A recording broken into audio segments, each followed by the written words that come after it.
Hello दोस्तों, नमस्कार। आइए स्टार्ट करते हैं 15 फरवरी का एडिटोरियल। टाइटल है पेंशन कंसर्न्स। तो कंसर्न्स क्या होता है? वरीज, चिंताएं।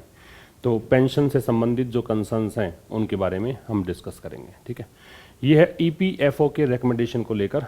ईपीएफओ क्या है? ये इसका फुल फॉर्म दे रखा है, एम्प्लॉयज़ प्रोविडेंट फंड ऑर्गेनाइजेशन। ठीक है, इसके जो रिकमेंडेशन है, उसकी जो सिफारिश है, उसको लेकर एडिटोरियल लिखा गया है। तो ईपीएफओ की सिफारिश, ये इसका मतलब है। ठीक है, अब यहाँ पे एक बात ये समझनी है कि रिकमेंडेशन जो है उसकी स्पेलिंग इंपॉर्टेंट है, इसको ध्यान रखिएगा, इसको लिख कर देखिएगा। रिकमेंडेशन में डबल एम बीच में आएगा, RECOMMENDATION, रिकमेंडेशन। अब देखिए आगे क्या रखा है, अ hike in minimum pension will help the lower strata among the retired. ये जो स्ट्रेटा दे रखा है आपको, ये स्ट्रेटम का प्लूरल है, STRATUM, स्ट्रेटम। ये होता है सिंगुलर और ये होता है प्लूरल। इसका मतलब होता है लेवल या रैंक। लेवल कह सकते हो, रैंक कह सकते हो, स्तर। ठीक है, और ये जो प्लूरल बनाने का तरीका है, जिस वर्ड के एंड में UM आता है, जैसे पोडियम है, स्टेडियम है, प्रीमियम है ना, ऐसी एजेंडम है, डेटम है, डिक्टम है, इरेटम है। ये जो एक तरीका है, ये फॉरेन वर्ड्स के प्लूरल जब हम पढ़ते हैं नाउन में, तब आपको ये देखने को मिलता है। और ये फिलहाल हमारा चल रहा है, जो हमारी क्लास चल रही है, grammar plus vocab plus comprehension based एक जो कोर्स लॉन्च किया है, SSC और CDS का बैच जो लॉन्च किया हुआ है, जहां पर 20 तारीख तक, 20 फरवरी तक आपको एक डिस्काउंटेड प्राइस में आपको वो कोर्स ऑफर किया जा रहा है। वहां पर फिलहाल जो मैं पढ़ा रहा हूँ, ये वाला चल रहा है, प्लूरल फॉर्म्स कैसे बनते हैं नाउन के। उसमें हमने विदेशी शब्दों के प्लूरल जो हैं उनको हमने स्टार्ट किया हुआ है। तो ये कोर्स आप बाई कर सकते हैं। कहाँ से? आपको आशीष क्लासेस एप्लीकेशन डाउनलोड करना है, वहाँ पे आपको देखना है, कोर्स सेक्शन में जाना है, स्टोर में जाना है, डिफरेंट प्रकार के कोर्सेज वहाँ पे नज़र आएंगे। सभी के अंदर आपको डेमो वीडियोस भी दिखेंगे, तो उनको देखकर आप निर्णय ले सकते हैं। एक RAS के मेंस के विद्यार्थियों के लिए भी कोर्स वहाँ पे दिया हुआ है। ठीक है, तो RAS मेंस की तैयारी आप कर रहे हो, जो कि जुलाई में एग्ज़ाम अब होना है, उसके लिए भी एक पूरा कोर्स अगर आप जैसे बाई करेंगे आज, तो सारे वीडियोज एक साथ आप वहाँ पे प्राप्त कर लेंगे। तो वहाँ पे भी आपको ये चीज़ें देखने को मिलेंगी। कुछ डिफरेंट तरीके से आप कैसे इंग्लिश को सीख सकते हैं, बिल्कुल 0 लेवल से लेकर काफ़ी अच्छे लेवल तक आप कैसे इंग्लिश को अपना डेवलप कर सकते हैं, वो सब चीज़ें वहाँ पे आपको देखने को मिलेंगी। और ये जो मैं पढ़ा रहा हूँ, इसका स्क्रीन PDF और साथ में जो वर्ड लिस्ट है वो आपको मिलेगी टेलीग्राम चैनल आशीष क्लासेस पर, वहाँ से आप इसको प्राप्त कर सकते हैं। कह रहा है अ हाइक। हाइक का मतलब होता है दोस्तों इंक्रीज, इसी को ही हम कहते हैं राइज, बढ़ोतरी को कह सकते हैं। आज के एडिटोरियल में अगर वोकैब की बात करूं तो इतना ज़्यादा वोकैब आपको देखने को नहीं मिलेंगी, कम ही शब्द आप यहाँ पे आज देखेंगे। हाइक इन मिनिमम पेंशन, तो मिनिमम पेंशन मतलब न्यूनतम पेंशन में बढ़ोतरी जो है, ये जो हाइक है इसकी वर्ब है विल हेल्प। ये सहायता करेगी किसको? जो लोअर स्ट्रेटा है, जो निम्न स्तर के, मतलब जो लोअर स्तर के मतलब लेवल पे जो लोग हैं उनको, अमंग द रिटायर्ड, किसमें? सेवानिवृत्ति जिनको मिल जाती है, उनमें जो लोअर स्ट्रेटा के लोग हैं उनको इससे हेल्प मिलेगी। ठीक, तो मिनिमम पेंशन में जो बढ़ोतरी है वो हेल्प करेगी किसको? लोअर स्ट्रेटा को। लोअर स्ट्रेटा किस में देखना है? रिटायर्ड के बीच। रिटायर्ड यहाँ पे वैसे तो एडजेक्टिव है और दे लगा रखा है, जबकि हम ये पढ़ते हैं कि डिटर्मिनर के बाद तो नाउन लगता है, लेकिन दे प्लस एडजेक्टिव जब लगता है तो इसका मतलब होता है प्लूरल नाउन, बहुवचन संज्ञा की ओर इशारा होता है। तो ये रिटायर्ड पीपल की ओर इशारा है। ठीक है, आगे देखिए, the recommendation of the central board of trustees of the employees provident fund organisation, EPFO जो है, इसके जो सेंट्रल बोर्ड ऑफ ट्रस्टीज हैं उसकी सिफारिश। सिफारिश यहाँ पे हो गया सब्जेक्ट। ठीक है, अब इसकी वर्ब हम देखेंगे, तो इसकी जो सिफारिश है, किसके सिफारिश की है? For a 0.1 percentage point increase. इन्होंने कहा है कि 0.1% पॉइंट का बढ़ोतरी की जाए। किसमें? PF में, जिसको प्रोविडेंट फंड बोलते हैं। PF डिपॉजिट्स जो हैं, किसके लिए? 2023-24 के लिए। शुड नॉट बी सरप्राइजिंग, तो ये सब सिफारिश है, इसकी वर्ब है, ये नहीं होनी चाहिए, आश्चर्यचकित करने वाली घटना नहीं होनी चाहिए, इससे आपको अचंभित नहीं होना चाहिए। क्यों? एज, एज यहाँ पे कंजंक्शन है, इस एज का मतलब है बिकॉज, और ये मैं कंजंक्शन इसलिए बोल रहा हूँ क्योंकि इसके बाद में आपको सब्जेक्ट मिल रहा है। ठीक है ना, ये कंजंक्शन क्यों है? क्योंकि इसके बाद में आपको सब्जेक्ट मिल रहा है। तो जब कंजंक्शन के बाद, मतलब जब सब्जेक्ट हो, वर्ब हो, एक पूरा क्लोज आगे स्टार्ट होता हो, इसका मतलब वो क्या है, वो कंजंक्शन है। क्योंकि it is in tune with, अगर कोई चीज़ इन ट्यून विद है, इसका मतलब वो चीज़ इन अग्रीमेंट है, इन हार्मनी है, ठीक है। तो ये उसी के अकॉर्डिंग है, ऐसा मान लो, इन अकॉर्डेंस विद है। What the EPFO did last year, जैसा कि ईपीएफओ ने पिछली बार किया था वैसा इन्होंने इस बार किया है, तो अचंभित करने वाली घटना है नहीं। ईपीएफओ की जो वर्ब है वो डिड है, ठीक है। और लास्ट ईयर दे रखा है, तो ये टाइम एडवर्ब है, ये टाइम की ओर संकेत करता है। जब आप last year, last month, last week ऐसा कुछ भी देखते हो तो वहां पे आपको सेकंड फॉर्म का प्रयोग करना पड़ता है, पास्ट इंडेफिनिट लगाना पड़ता है। एक बार फिर समझ लीजिए, जो रिकमेंडेशन है किसकी, प्रोविडेंट, जो ये ईपीएफओ है, इसके जो सेंट्रल बोर्ड ऑफ ट्रस्टीज हैं, इसकी जो रिकमेंडेशन है, इसकी जो सिफारिश है, क्या सिफारिश है, 0.1 परसेंटेज पॉइंट की इंक्रीज की, किसमें, पीएफ डिपॉजिट्स में। और कौन से वर्ष की बात कर रहा है, 23-24 के लिए। तो इस बात से सरप्राइज नहीं होना चाहिए, क्योंकि ये वैसा ही है जैसा कि ईपीएफओ ने पिछले साल किया था। आगे है हाउएवर। हाउएवर का मतलब होता है हालांकि। ये तब लगता है जब दो बातें हम विपरीत करते हैं, जब पिछली बातों से हम अपोजिट चलने का प्रयास करते हैं, तो वहाँ पे हाउएवर लगता है। हालांकि the recommended rate of 8.25% is 0.4% points lower then in 2018-19, a pre election year like 23-24। समझिएगा, हालांकि जो ये रिकमेंडेड रेट है ये नाउन है, ये यहाँ पे एडजेक्टिव है। जिस दर की सिफारिश की गई है, क्या, 8.25% की, ये 0.4 परसेंटेज पॉइंट्स जो है कम है, किसकी तुलना में, 2018-19 में। 2018-19 में इसमें 0.4 और जोड़ दीजिए, 8.29% का ये था। ये प्री इलेक्शन ईयर था, 2019 में चुनाव थे, तो ये प्री इलेक्शन ईयर था। जैसे कि इस बार ये प्री इलेक्शन ईयर की बात कर रहे हो, 2024 में चुनाव है, ठीक है। तो जैसे ये 23-24 के लिए ये कहा है ना, वैसे ही 2018-2019 में जो एक रेकमेंडेड रेट जो अभी फिलहाल है वो 0.4 परसेंटेज पॉइंट लोअर है, उस समय इतना ज़्यादा था, ये कहना चाहता है। हालांकि आपने रेकमेंड किया है, ठीक है, स्वागत योग्य कदम है, लेकिन आपने जब 18-19 में जो ये बात की थी ना, उसमें आप ज़्यादा कुछ दे रहे थे। यहाँ पे 0.4 परसेंटेज पॉइंट्स, यहाँ पे कुछ ज़्यादा, यहाँ पे पेंशन, मतलब न्यूनतम जो पेंशन है उसमें इतना इजाफा आपने किया हुआ था, अब की बार थोड़ा सा कम ही कर रहे हो करने को, ठीक है। इसलिए हालांकि इसने लगाया, विपरीत बात इसमें है, इसलिए। क्लियर है, इसका स्क्रीनशॉट लीजिए। आगे कह रहा है, if cleared by the union finance ministry, तो अगर इस बात को केंद्रीय वित्त मंत्रालय के द्वारा क्लियर किया जाए, ठीक है, यदि केंद्रीय वित्त मंत्रालय के द्वारा ये चीज़ क्लियर हो जाए, इसको क्लियरेंस मिल जाए, मतलब इसको स्वीकृति मिल जाए, इट विल इन्वॉल्व, तो इससे क्या होगा, इसमें ये होगा, ये शामिल करेगा क्या, transfer over record 1,07,000 crore to EPF members. तो ईपीएफ के जो मेंबर्स हैं उनको कितना जाएगा खाते में, रिकॉर्ड स्तर पर इतना पैसा जाएगा। अगर वित्त मंत्रालय से क्लियरेंस मिल जाता है इसको, तो इतना पैसा ट्रांसफर करना पड़ेगा। But the development has not pleased those, ये प्लीज जो है, ये क्रिया है यहाँ पे, इसका मतलब है सेटिस्फाई करना, संतुष्ट करना, ठीक है। लेकिन ये जो डेवलपमेंट है, ये जो घटनाक्रम है, डेवलपमेंट कौन सा, जो आपने कहा है 0.1 परसेंटेज पॉइंट का इंक्रीज करेंगे न्यूनतम पेंशन में, ये डेवलपमेंट, इसकी वर्ब है हैज नॉट प्लीज्ड, ये प्रेजेंट परफेक्ट है।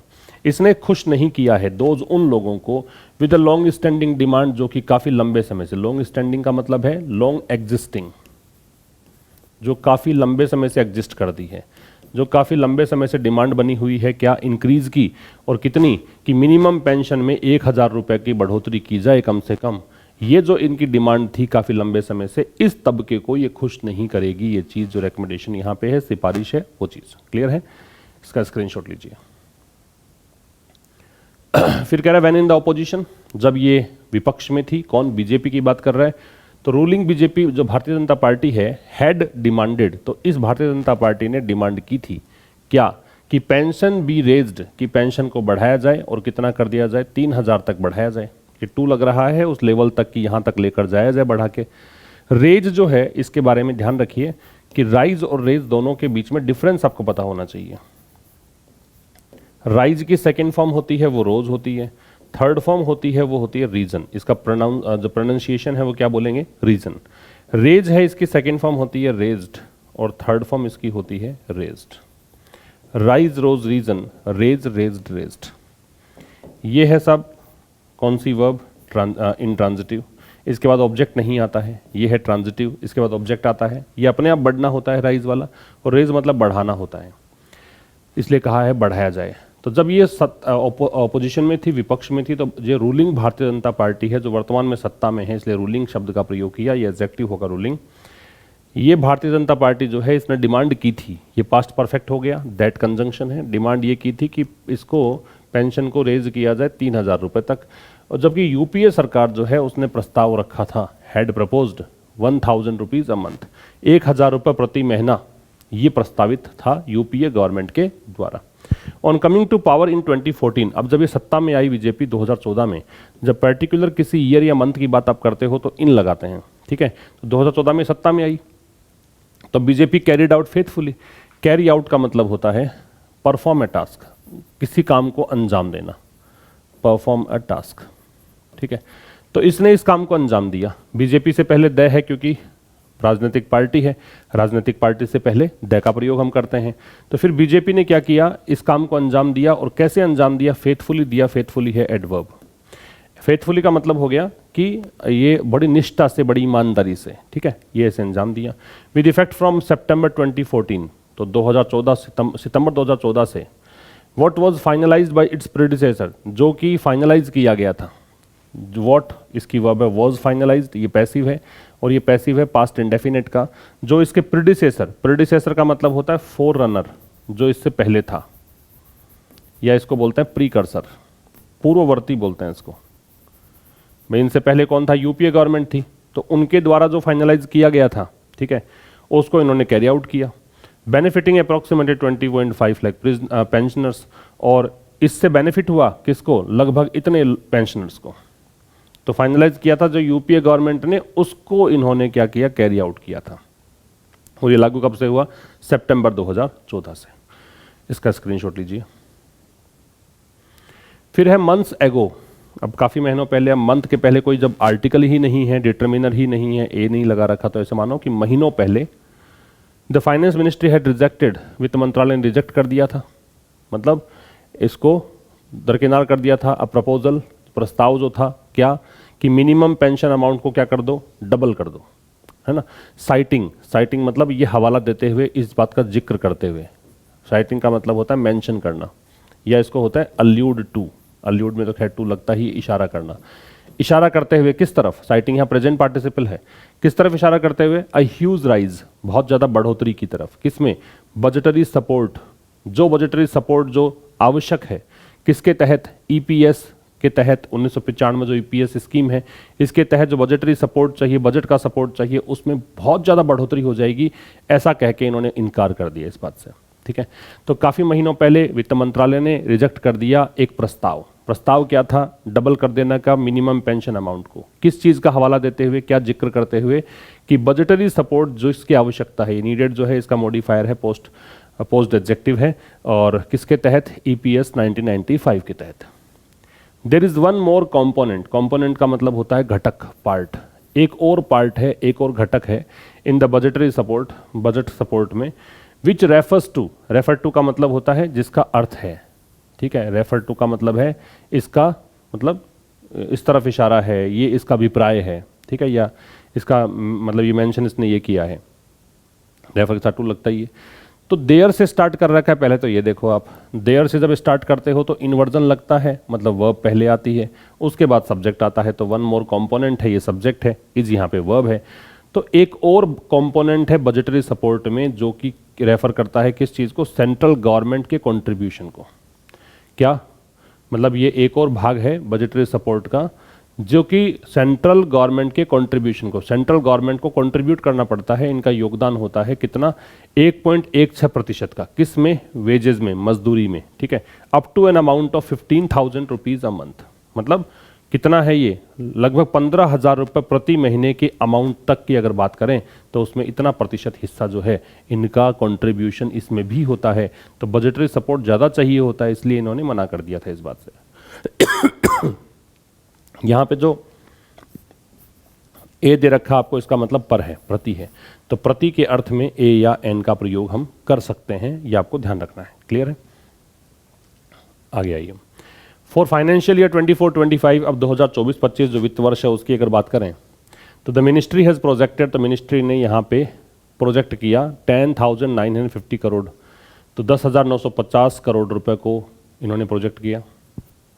ये 2024-25 के लिए ये मिनिस्ट्री सब्जेक्ट हो गया, इसकी वर्ब हैज़ प्रोजेक्टेड है, ये आपका हो गया प्रेजेंट परफेक्ट। इतने करोड़ रुपए एज बजटरी सपोर्ट, प्रोजेक्ट मतलब पेश करना, इन्होंने पेश किया इतना करोड़ रुपए किस रूप में, बजट के सपोर्ट के रूप में। अगेंस्ट मतलब यहाँ पे है कंपैरिजन के लिए, तुलना में, किसकी तुलना में, the revised estimate of 9,760 crore for the current year, जो संशोधित एक एस्टीमेट लगाया गया था, ऐसे मतलब लगभग राशि, ठीक है, वर्तमान वर्ष के लिए वो थी 9,760 करोड़। इसके तुलना में अब की बार इन्होंने ये यहाँ पे प्रोजेक्ट किया है, ठीक है। अगेंस्ट का अगेंस्ट प्रेपोजिशन है, इसका प्रयोग हम कंपैरिजन के लिए भी करते हैं, तो यहाँ कंपैरिजन हो रहा है। द फाइनेंस मिनिस्ट्री कैलकुलेट्स, वित्त मंत्रालय जो है यहाँ पे कैलकुलेट कर रहा है, इसकी कैलकुलेशन ये है कि 100% राइज इन मिनिमम पेंशन, कि अगर आप डबल बात करते हो पेंशन अमाउंट को करने की, मतलब 100% बढ़ोतरी हो गई, तो ये जो 100% बढ़ोतरी है किसमें, मिनिमम पेंशन में, इससे क्या होगा, would be more than the proportionate increase, तो जो एक अनुपातिक इंक्रीज होता है, प्रोपोर्शनेट इंक्रीज होता है, उससे भी ज़्यादा होगा in the overall budgetary support, किसमें, टोटल बजटरी सपोर्ट में। ओवरऑल का मतलब टोटल, बजटरी यहाँ एग्जेक्टिव है, सपोर्ट यहाँ पे नाउन है। तो जितना बजट का सपोर्ट आपको चाहिए, उस टोटल बजट के सपोर्ट में आपको जो प्रोपोर्शनेट इंक्रीज होना चाहिए, अनुपातिक एक बढ़ोतरी होनी चाहिए, उससे भी कहीं ज़्यादा होगा अगर आप डिमांड करोगे इस चीज़ की। ये वुड भी इसलिए लगा रहा है क्योंकि इमेजिन कर रहा है ऐसा होगा, ठीक है। एज, अब यहाँ कंजंक्शन है क्योंकि आगे सब्जेक्ट आ गया, वर्ब आ गई, क्योंकि न्यूमरस पेंशनर्स, न्यूमरस मतलब अनगिनत, a number of, a स्लू of, है ना, न्यूमरस है, इसका मतलब है a number of, a lot of, मतलब बहुत बड़ी संख्या में। तो बहुत बड़ी संख्या में पेंशनर्स जो हैं उन्होंने रिसीव की थी, ये इसकी वर्ब होगी past perfect. Much less than 1,000 rupees a monthly pension till 2014, तो 2014 तक जो इनको पेंशन मिल रही थी उसमें 1,000 से भी बहुत ज़्यादा कम, मच लेस है, बहुत ज़्यादा कम, ठीक है। लेस डिग्री कंपैरेटिव होती है, पता हो तो आपको, लिटिल पॉजिटिव होती है, फिर लेस कंपैरेटिव होती है, लिस्ट सुपरलेटिव होती है। और याद रखिए मच के बाद में जो है वो डिग्री कंपैरेटिव हम लगाते हैं, मच अपने बाद में डिग्री कैसी लेता है, कंपैरेटिव। तो ये बहुत कम थी, किसकी तुलना में, 1,000 रुपये की तुलना में, किस रूप में, मंथली पेंशन के रूप में, कब तक, 2014 तक। क्लियर है, ये तो था आज के इस एडिटोरियल में। अब हम बात करेंगे आज के सेंटेंस जो ट्रांसलेट हमें करना है। इसी तरह से अभिभावकों को भी अपने दायित्वों का निर्वहन करना होगा। दो चीज़ें बता देता हूँ इसके अंदर आपको, एक तो इसी तरह से बोलेंगे, ये लाइक वाइज भी हो सकता है और सिमिलरली भी हो सकता है, सिमिलरली या लाइक वाइज, ठीक है। अभिभावक को बोलते हैं गार्जियंस, गार्डियंस पढ़ेंगे। करना होगा मतलब करना पड़ेगा, विल हैव टू या शैल हैव टू। तो सिमिलरली गार्डियंस, अब टू लगा दो, टू लगाना चाहते हो तो इसके बाद लगाओ, और ऑल्सो लगाना चाहते हो तो मैन वर्ब से पहले लगाना, दोनों ही हो सकते हैं। Guardians too, will have to. दायित्वों को बोलेंगे आप रेस्पॉन्सिबिलिटीज, लाइबिलिटीज, है ना। डिस्चार्ज करते हैं दायित्वों के निर्वहन को, डिस्चार्ज। अब यहाँ पे डिस्चार्ज देयर ड्यूटीज भी कह सकते हो। विल हैव टू डिस्चार्ज, ये निर्वहन के लिए यूज किया। अपने, अब गार्डियंस प्लूरल है, इनका अपना हो गया देयर, और क्या है, देयर। दायित्व, दायित्व को बोलेंगे आप यहाँ पे रेस्पॉन्सिबिलिटीज।